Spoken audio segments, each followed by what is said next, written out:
বিমান বিধ্বস্তর কিছুক্ষণ আগে পাইলট বিমান থেকে ইনজেক্ট করে এবং ঠিক এই ভবনের উপরে চাল ভেঙে সে নিচে পড়ে। আমরা দেখছি যে এই যে গাছ, এই গাছের উপর পড়ে তারপর চালের উপরে পড়ে নিচের ফ্লোরে পড়ে যায়, চাল ভেঙে পড়েছে।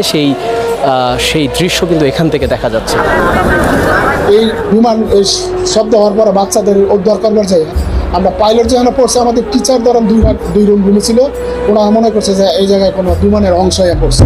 তো ওনারা রুমের থেকে আতঙ্ক হয়ে প্রথম ধুলায় আচ্ছন্ন হয়ে গেছে, ওনারা বলতে পারবো না কিছু, বের হয়ে গেছে, বের হয়ে আতঙ্ক হয়ে অন্য জায়গায় চলে গেছে। মহিলা মানুষ ছিল তো, আরেকজন টিচার ছিল, ওনারা চলে গেছে। তারপরে ওই জায়গায় কী পড়ছে সেটা আবার আমাদের এক মেয়ে দেখতে গেছে মেডিকেল স্টোর। পরে দেখা যায় আপনার পাইলট সহ আছে, ঝুলানো আছে, প্যারাশুট উপরে আছে।